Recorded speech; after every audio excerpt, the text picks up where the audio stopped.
guys, ito na yung binabad natin na smelt fish.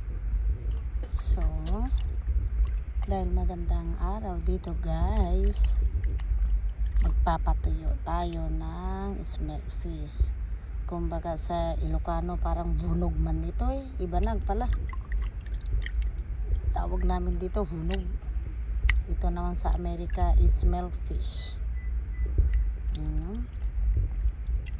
Dahil ang ganda ng araw, magpapatuyo tayo. Ganda ng pagpapatuyuan ko guys, diba?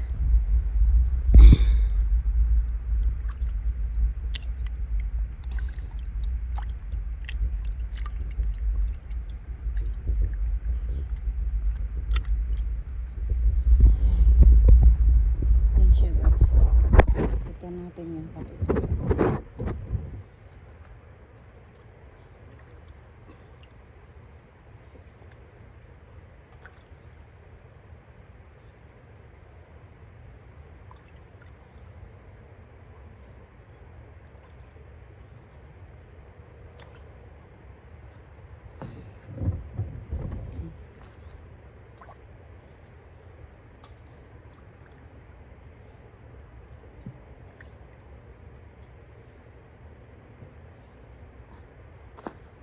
Try natin yan.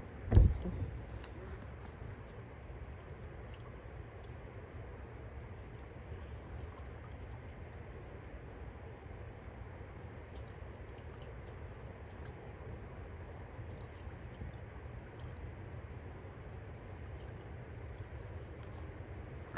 Binabad lang yan guys na suka sa kakuntong asin.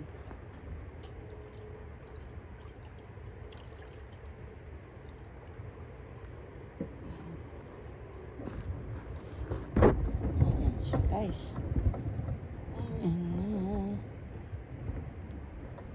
so madaling matuyo dahil ang ganda ng araw. Nakakasave pa tayo guys, kaysa instead na patuyuin natin sa dehydration, diba? Makakasave tayo ng kuryente at sa bill syempre. Ginagamit ko lang guys fish, parang fish net to para hindi anuhan ng langaw. So madali lang yan guys mapatuyo, dahil since ang ganda ng araw, hanggang Tuesday ang ganda ng araw. Pag magandang araw dito sa Amerika, para kaming nakawala sa hawla.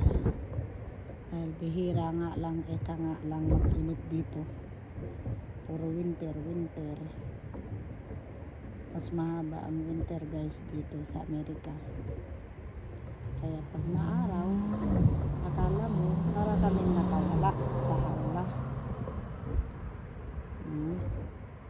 Tapos ang araw pa ay mas mainam kaysa dehydration. Kaya laking masasalamat talaga natin sa may kapal, kasi ang galing niya, diba? Galing ng araw, ang daming tulong sa atin. Pag walang araw ay lahat walay, kasi nakadepende din tayo sa araw. Ayan na siya guys, diba? Dali lang, kaya siya nakaganyan para hindi siya lalangawin. Yan, zipper na natin guys. Mukhang konti lang nagawa ko dahil hindi na puno. Diba? Ayan na guys. Dalawa. Naku, mukhang madaling tutuyo pala itong aking smelt fish. Diba guys? Galing, no? Merong takip, zipper para hindi makapasok ang langaw. Ayan, galing. Sa sinag ng araw, grabe, malakas. Kikita nyo naman yan guys, sinag ng araw, grabe, diba? So matutuyo agad. Agad itong aking dry fish, di ba? Ang galing. Okay guys, update ko kayo pag natuyo na siya. Tingnan mo yung may langaw na siya. Pero hindi nakakapasok. Okay, update ko kaya guys sa part 2. Bye bye.